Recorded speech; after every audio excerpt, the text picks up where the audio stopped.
How's it going, everyone? Welcome back to another episode of Buddy's House of Horror podcast, and welcome to another edition of Hidden Horror. And when I tell you guys that it doesn't get much more hidden than this horror, you're just gonna have to believe me, because we are talking about a film that I actually worked on, a student film that I was a part of when I was in college called Hell at Heathridge, a film very, very near and dear to my heart that I worked on with a lot of my closest friends ever. And this is the first time I've ever watched the film with an outsider, a film that I've never watched with someone who wasn't a part of the cast, crew, or a family member of the cast or the crew. So it was nice getting a unique perspective about the film, and again, I thought this would have made a great episode of Hidden Horror. So that's what we did. And before we get to the show, I want to remind all of you guys, if you haven't already, please make sure you're subscribing to the show wherever you listen to the show, whether it be Spotify, Apple Podcasts, Google Podcasts. Leave me a 5-star rating and a review. Leave me a comment. And with that, we're going to get to our Hidden Horror episode about Hell at Heathridge. So now it's time to get spooky.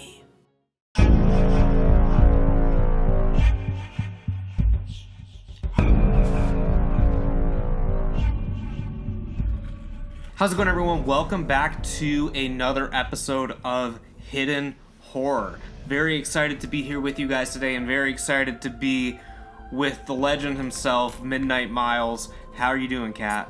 Hey man, we're back for another episode. I'm not doing too bad. How are you doing today? Doing all right. Obviously, this is my pick.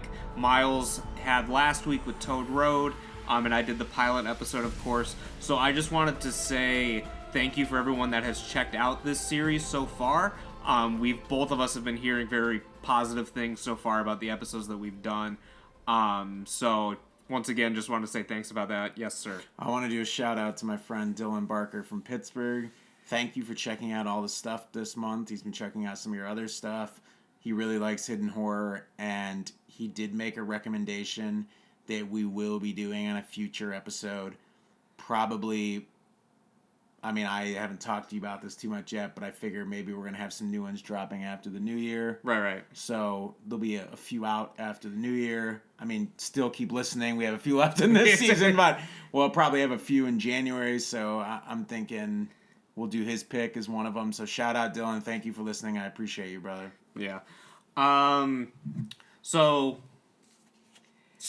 this episode is one that I thought of instantly when we proposed the idea for doing this Hidden Horror podcast.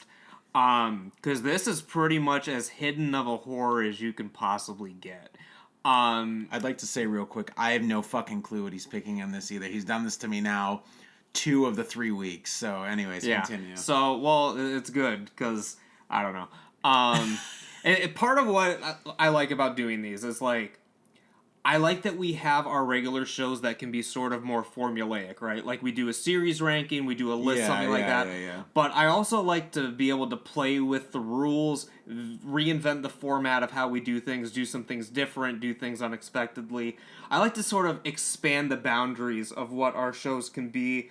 That's kind of why I like doing, like, our Random Horror Thoughts podcast and stuff like that. I like to be able to sometimes go in blind, get genuine reactions, play by our own rules, and I said, and break them. I don't know what I'm trying to say, but I guess I just love being able to do things unconventionally, and this is a very unconventional film to sort of be covering for this, and it sort of adds to our lore as friends. It sort of closes a chapter of our friendship tonight, or maybe just, like, adds some more context about our lives sort of being friends together, like casual friends, but not really talking too much. Like, there's several years before we started hanging out. I want to throw us out there in the podcast. I did try when I would see our buddy at Jared's parties. I'd be like, "Hey, what's up, man?" And he'd be like, "Hey," or it'd be like it'd be like.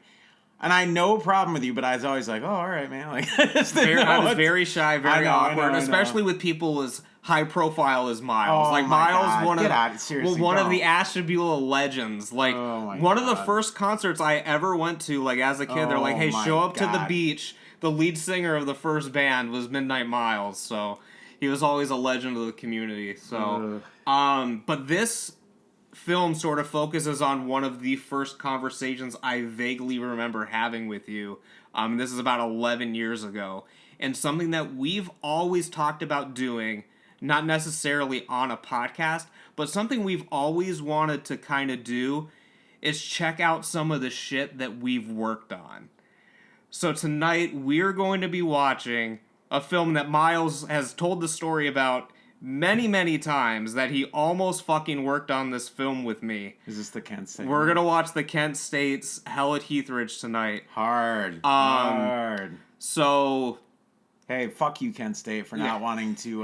Miles seriously emails... I don't even know who he talked to on this film, because it certainly wasn't me, but Miles is probably sending emails to random professors who are asking kids to do this for college credit. He's like, yo, my day rate's $350 plus you got to pay a kit fee or whatever the hell he was talking about. No, and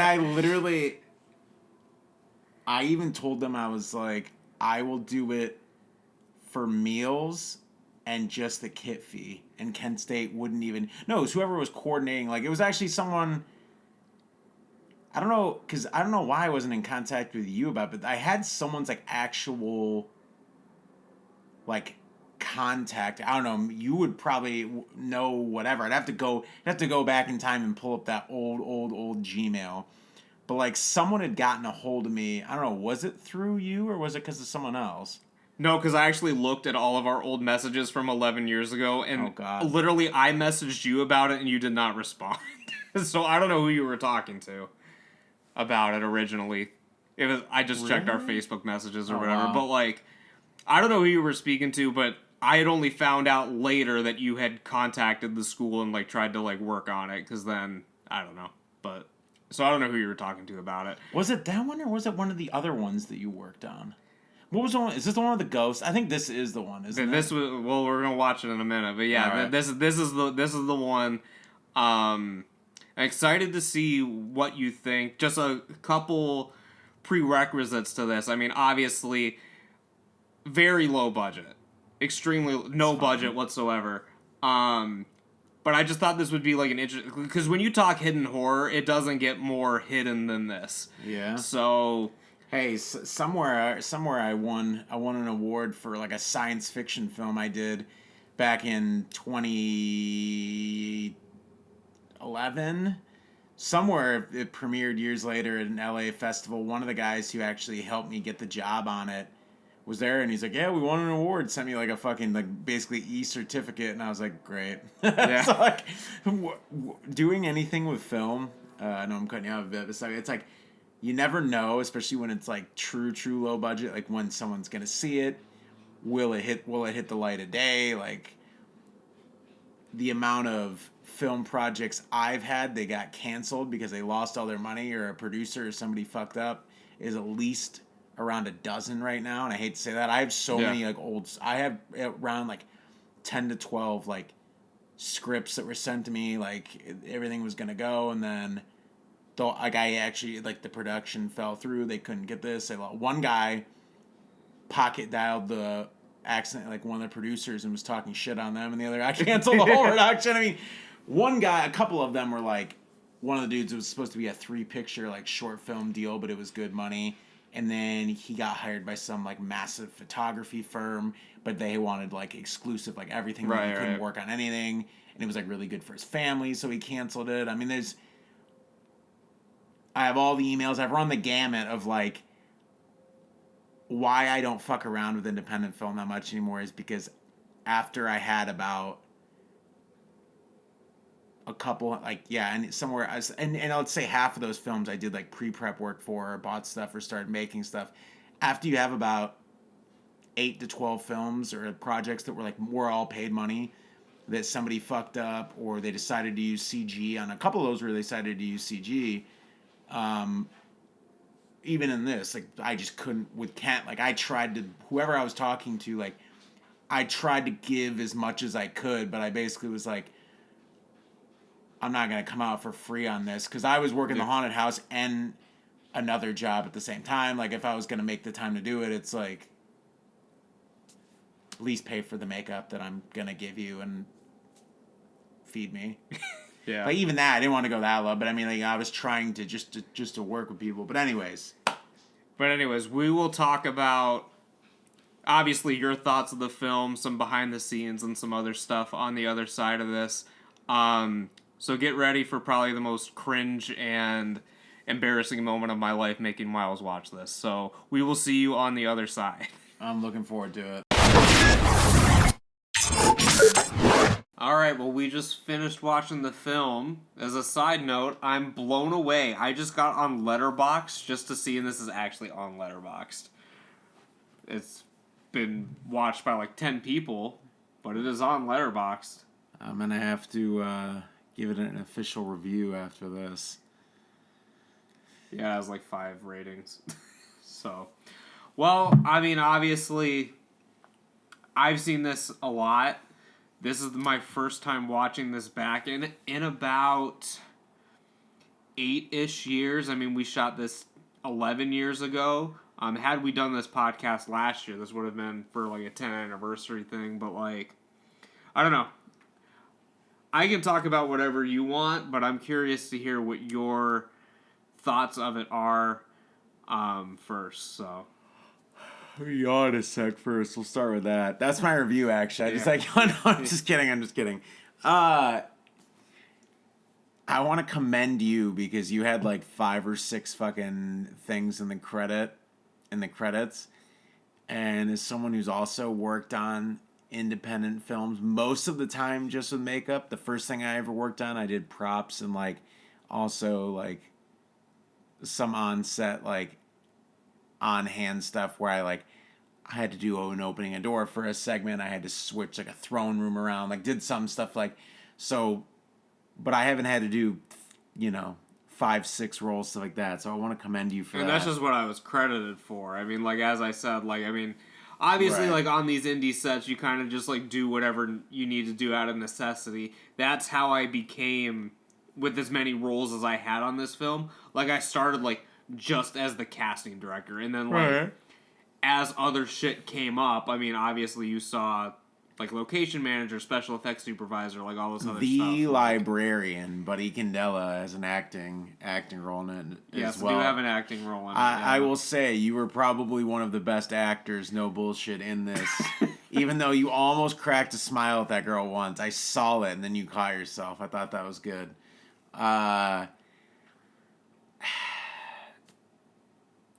will say that there are moments towards the end and moments peppered in that worked for me. I thought the use of I thought some of the cutaway shots and the use of the blood and like even the girl's look for like, especially when this came out, and on the no budget essentially. I mean, I think you guys got away with like that, the effects stuff, pretty much the best you could. I thought like it was done effectively. Now, the writing, the acting, things like that. I mean, obviously, a little bit to be desired. Yeah, I think the maximum. I mean, there were a couple people, like the actors, that were a little bit older, but I think like the oldest person like on the crew was like 23. Like everyone on this was like real young, and I mean like obviously when you watch it, like it looks professionally shot enough. Like, I feel like you see, like, a lot of horror films, like, on Shudder or whatever, like, this, like, if you're looking at it, like, this looks, like, on par with a film you would actually, like, watch. You know what I mean? Like, obviously, like, we didn't know a lot of what we were doing. But the things that, like, we did know that we were doing, like, I feel like I was kind of, like, blown away, like, how much, like, some of the shots still, like, hold up, just, like, look-wise. Because I figured it would be, like, obviously it was not in 4K, like, we're watching it, like, on a fucking, like, DVD. So, like, I was kind of like, wow, like, this actually kind of, like, looks better than I remember it looking at the time. There are parts that legitimately, once it becomes an actual horror film, I mean, especially as someone who's worked on stuff with no budget, like, I mean, it works. Like, I mean, parts of work. I can't believe that this was the best script after you told me this was a script competition. This was a script competition. So yeah, this was the number one option for. it's hard for me because I know how hard it is to try to get people to act with no budget, and you have to use what you have. And that's part of why this got picked too. Like, takes place on a college campus. Majority of the characters are college age. Yeah. Like, I mean, like a lot of the scripts that I wasn't part of the script selection process. I had joined the film after it was like already in pre-production. But like from what I heard, like there was a lot of like films about like lucid dreaming and like stuff that would require like car chases and like a lot of things that like you just couldn't do. Yeah. So like based upon like practicality of what you could actually shoot, like shooting within your means, the amount of characters, the amount of sets, stuff like that, like this is the one that they ended up going with. I mean, that's the biggest thing with like independent filmmaking is to start until you learn your craft or learn like, you know, any aspect of the film industry. It's like start right about what you know or write about what's around you or what you can use around you. Even on a short film, even if you're making a 5-minute short film, you can't, I mean, you can, but depending on who you know, what kind of money you're spending or have, but like you're not going to have 5 or 10 fucking locations. You're not going to have 20 actors, you know, this and that. I mean, you might, but I mean, the more stuff that adds up when you're making your feature, whether it's short film, whatever debut, you know, you don't want to bite off more than you can chew. You want to do things and write things that are actually achievable. And also think about, I've told this to other filmmakers and people I know that are still filmmakers, you know, if they get discouraged, I mean, nothing's ever going to be perfect. You know, you have to just go out there and grind, get practice in every facet. I mean,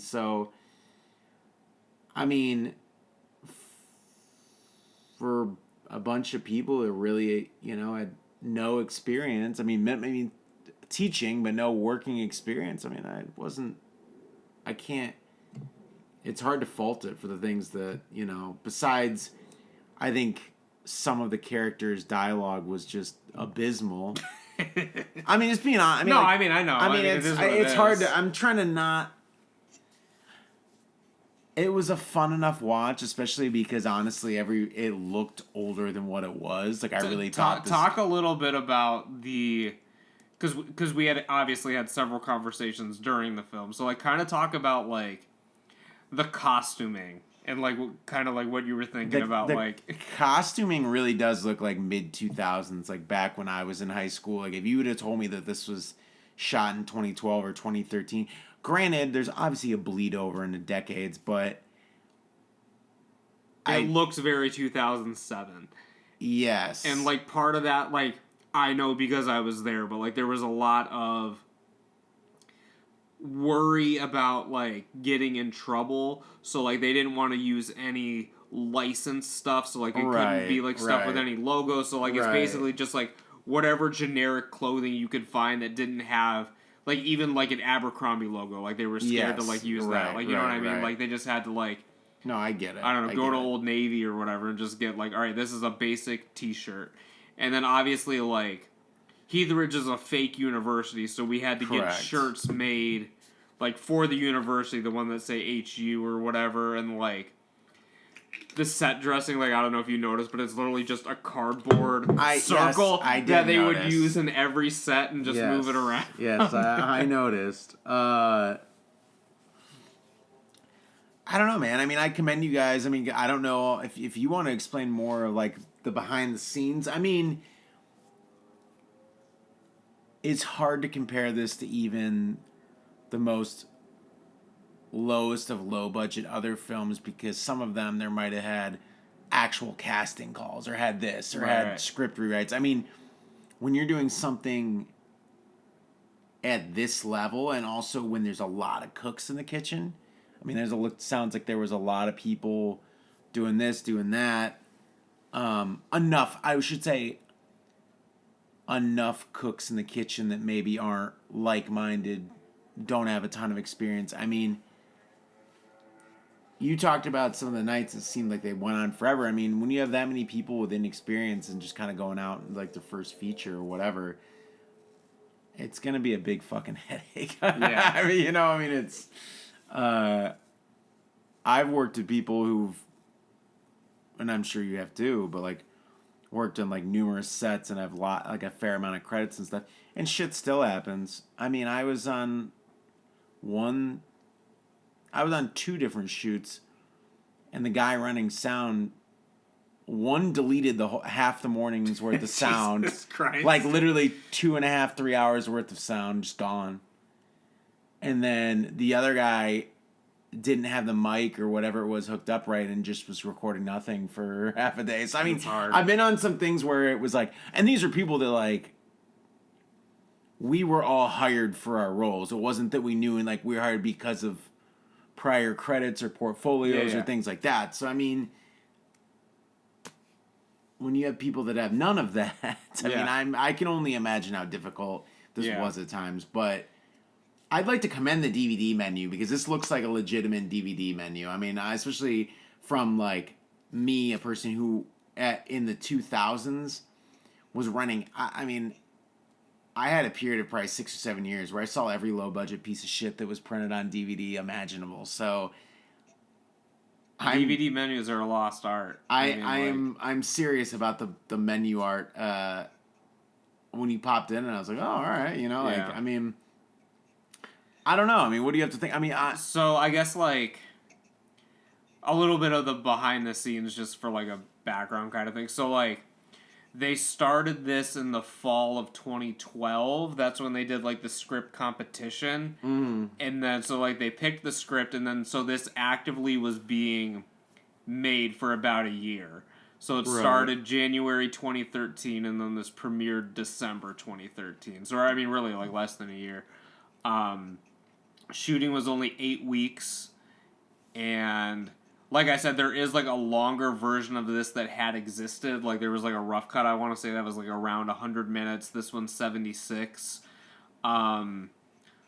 It works as the lower runtime. I mean, to be quite honest, it could be even shorter than what it is. I mean, there's a lot. I mean, obviously, I'm just being honest. Like, I mean, it does turn its wheels a little bit, but it is what it is. I mean, as far as like, this was probably one of the most fun summers of my life, like doing this film. So like, regardless of like what I think of the end result or what any of the cast or crew think of the end result, and I mean it's very varied of what everyone thinks about it. I mean, we all sort of agree that like those 8 weeks during that summer doing this were like a time that like we'll never forget ever. A couple of the people that I've worked on, because you alluded to, you worked with some people that were on Terrifier 3. One of your favorite films that came out this year, Shake Shack, or was that what it's? Snack Shack? Snack Shack. Yeah. So the assistant cameraman on this was the cinematographer for that film. That's hard. I think you've always said something about that. Yeah, that's awesome. So on this, he was just pulling focus, kind of learning the tricks of the trade, and then obviously rose through the ranks, and he's doing some cool stuff. My friend Josh, so we message on Instagram from time to time. He's a funny dude. I've worked with a lot of these people on this. I've worked on like a bunch of other shit with. Half of the cast in this is in my film as well, which we shot 2 summers after this. I don't know. I mean, like, I'm just like, I'm blown away just how much the look of it holds up. I mean, obviously, like, we've talked about, like, story issues, stuff like that. I mean, but, like, as far as, like, look-wise, like, you could throw this DVD menu on for anybody or show them the trailer for this, and they would be like, "This is a legit." I've seen the trailer. Yeah, I've seen the one of the trailers or something. I've seen because I'd either seen it when somebody had posted it, yeah, or what. But I think the biggest thing with this is if they would have had a better script as far as pacing wise, and if they would have spent more time in the final location stuff, but like instead of having all the like, if they spoiler alert, all the deaths and the murder stuff happen in the last like 5 minutes. Even if we didn't, if you saved all the deaths to the end, because I'm fine when films do that. If they would have just cut out the middle chunk and just had them having multiple days of rehearsals and she starts seeing different images and stuff like that, where you just pepper in different stuff, I think it would have been a better build to the finale. Where I feel like the film was jarring, where I feel like I watched like 2 short films they put together. Where the first, like, so like, I don't mean that in necessarily a negative way, just an honest, like a brutally honest way. Like, even the look of the film, once it gets to the darker stuff or when she starts like doing research, looks to me, just on a casual, so much different than the beginning of the film. Like, it honestly feels like 2 different things. Yeah. But that's just, again, I mean, that's just me on a, you know. I will say the thing that if I had to nitpick the most, the music and the musical cues and where to put them and when to have music over was just fucking awful. That's the only thing I'll say that was just like... The mix isn't great as well. Like, there's a lot of time, and a lot of that, like, I don't know if... Because I wasn't involved with a lot of the sound editing for this. Like, I don't know if they were doing that because they were covering it up because it sounded not so great. I don't know what the reasons of it were, but I even remember, like, at the premiere, like, it was, like, brutal. Yeah. Like, I mean... I'm just being... That's the biggest thing where I'm just, like... I'm a very forgiving watch of anything. Like, I'll have try to like just keep an open mind if I have fun. I mean, all I want out of a film, if I'm at the core, at the base, is to be entertained and have fun. If I have something that opens my mind or like sends me down an existential crisis or something that scares the shit out of me, like, that's like a bonus to me. Where like, I don't know. I mean, there were parts towards the end. I really did think the whole end was cool. They just needed... There's a lot of cooks in the kitchen. That's how I felt when I watched this. But... So as an effects guy, we were talking a little bit about my magnum opus in effects work in this. So what can you say, like, about the effects kind of stuff in this for no budget whatsoever? I mean, obviously, I said that we were... Did you buy the blood or did you make the blood? So I made all the... I mean, we bought the ingredients for the blood, but all the blood was homemade. But I'm saying you didn't just buy jars of blood, like you. No, actually... Yeah, it was cornstarch, chocolate syrup, the whole deal. The blood doesn't look bad. The main girl's makeup, like, I'm talking like the possessed demon ghost, whatever the fuck you want to call her. She had parts where she like actually did look good for the budget and for what time. Like, this looks very of the era to me. You know, if that makes sense. You know what I mean? Like the look and stuff like that. I thought that whoever was shooting it did a good job working around the budget limitations as far as the kills and the effects. Like, there were scenes where something almost went into someone or someone went in, but it was like the cut and the way it was cut or the angle or the framing like made sense for the budget, but I didn't feel like... I feel like the shots went as far as they could go without having a proper effect. Does that make sense? Yeah. Like, I thought like all like the like deaths and effect stuff, like when he's getting choked out by the cord, I actually thought that looked pretty good. I mean, I know he probably was getting, but I mean, there were like little things. We were doing it a little loose, but yeah. Yeah. I mean, like, I actually thought some of the, like, you had blood, but you didn't have too much blood. You had, like, I liked the blood on the floor. I asked about the intestines, which you said that they were real from a butcher, so good job. That makes the old Romero way. That makes makes the most sense. Real intestines and a tongue.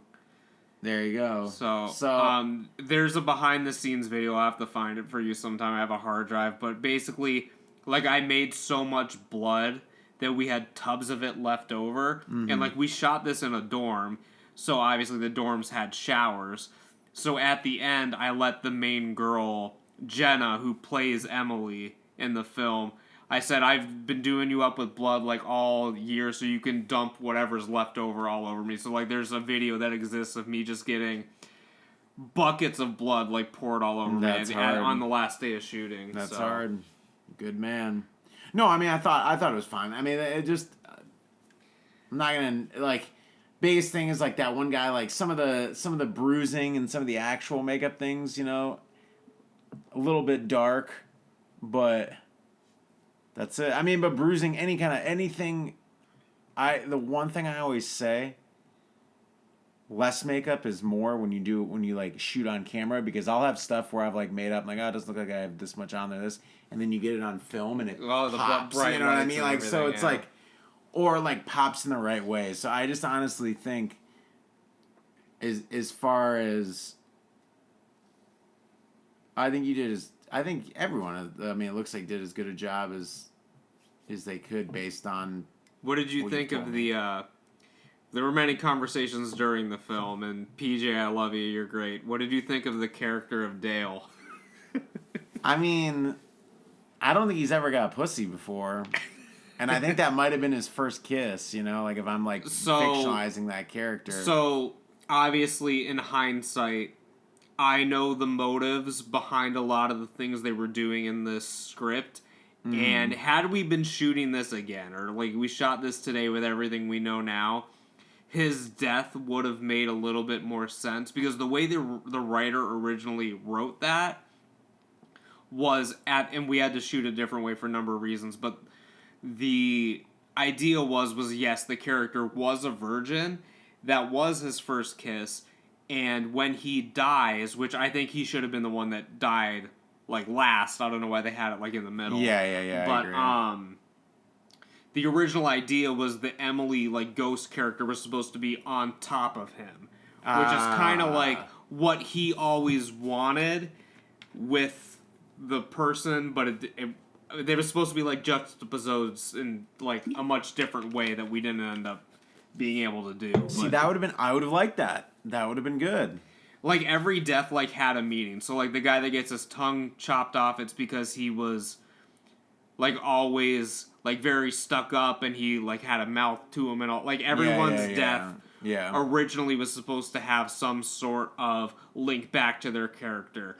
The one dude was basically, like, a jock, so, like, he gets, like, slashed through his abs and stuff like that. Like, everything had a meaning to it. So, like, when you read the script and, like, you see the film, like, there's a lot of things that just kind of don't translate. Yeah, given, I get that. Given, our inexperience and the runtime and the budget and, like, all that kind of stuff. But, like, there was attempts to have, like, a deeper meaning to everything that had happened. I like that. I like that you explained that to me, because now I can kind of, like, see some of that.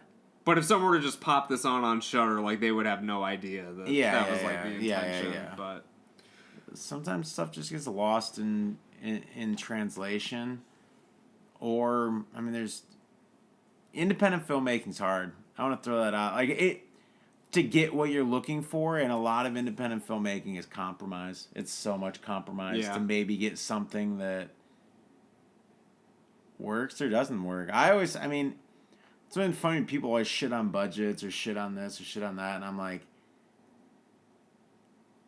you have no fucking idea. Yeah. Like what people sometimes have to go through and their schedules and this or that. And maybe everything sounded great on paper when it started, and then it just got twisted into something that no one likes. But the thing is, they fucking spend weeks doing it, thousands, tens of thousands, hundreds, how much money making whatever. They're going to try to put it out to either recoup that, or at least, like you're reminiscing on the fucking experience. You're like, wow, that was fucking incredible. I'm sure there's thousands of shit films or mediocre films out there that when they were shooting that, they had the time of their fucking lives. Yeah. They'll never forget it. So I think a lot of it is like that's the joy of independent filmmaking to me. Like, when you were talking about that was, like, one of the best summers, like, a lot of the things that I've worked on are some of the most memorable moments of my life, you know, and some of the locations and things. So it's like, even if maybe we both took different paths later in life, like, I'm still endlessly thankful for the experiences I've had, and maybe I will have some more someday. Yeah. I'm kind of transitioning to that because I'm just like, I want to say thank you for showing this to me, and Yeah, I mean... honestly, I think it was a cool idea, so I just want to throw that out there genuinely, you know? Yeah, I mean, because, like, the problem is, like, the only people that I've talked to about this film are people that were either directly involved or people that I, like, went to school with. Like, I've never really gotten someone's outside perspective on it.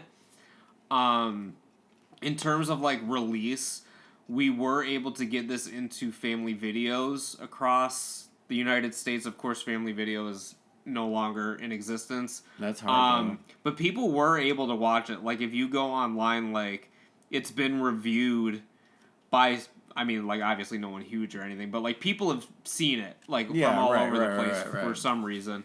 Unfortunately, when my film came to be, we were going to be in Family Video as well, but it takes a while for, like, the contracts and stuff. They wanted us to rework the cover art so it looked better on what they were going for on the shelves. Like, there was a lot of, like, back and forth. Yeah. And by the time there was some sort of agreement, Family Video was going out of business. So my film actually never ended up being in stores, but this one did, which was cool. I don't know if they're ever going to be able to get some sort of release for this. I mean, if you email the school, I mean, they still have fucking DVDs somewhere, I'm sure. That's hilarious. But, like, I might have to look into some of the contracts about this, because I wonder if, like, the students are able to get this uploaded on some sort of streaming thing, even if it's on Amazon, or if you even get in touch with some of the producers and just see if they can upload it on Kent's YouTube channel or something stupid like that. Like, I don't know. Like, it's hard. Because it's just the same, like, we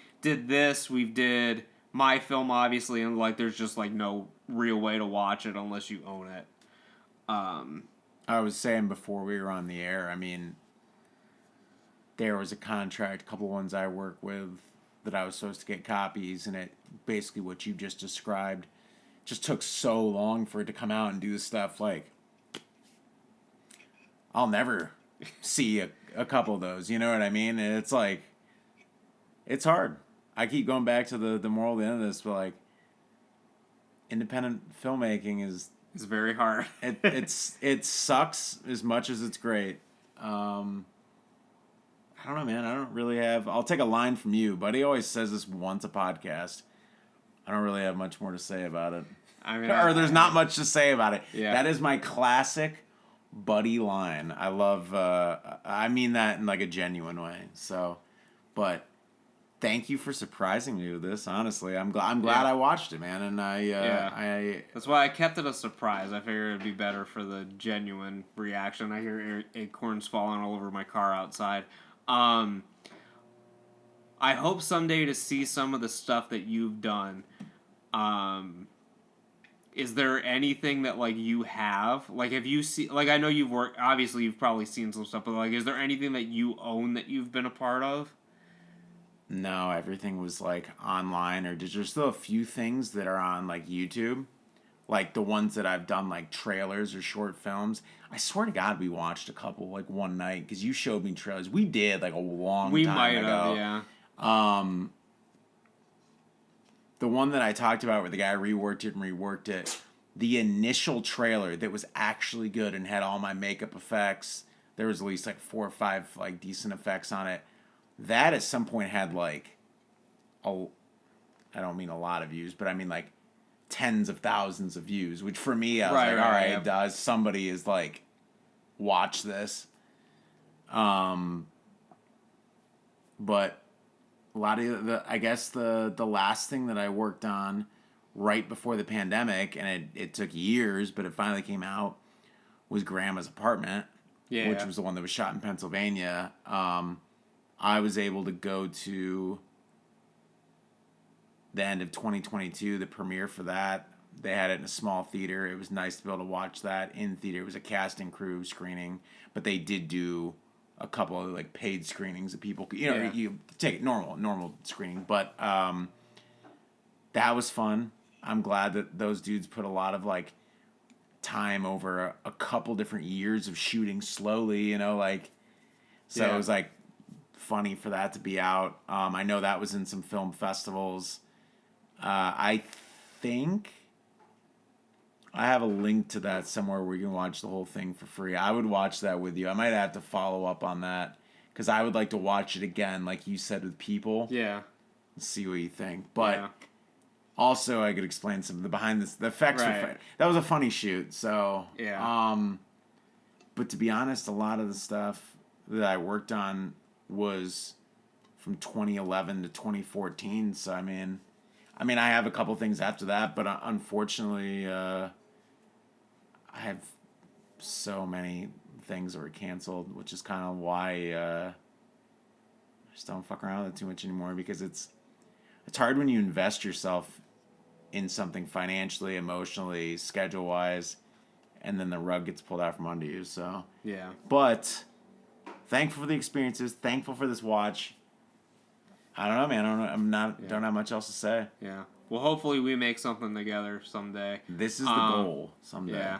And I hope you watch my film at some point. At some point, we'll have to do a. We'll do it. We'll make it an event. We'll get a couple other people over and watch that. That might be a night for some recreational activities as well. It's a romantic comedy, so. All right. But thanks for doing this with me. We will see you guys for another episode of Hidden Horror 1 week from today. It's Miles's pick. And then after that, the week after that, will be a Halloween Day episode of Hidden Horror, which I'm also excited about as well. So yeah, thanks for tuning into the show. Miles, thanks for being here. Obviously, thanks for watching one of my first real films with me. And yeah, that'll be it for this time. See you guys.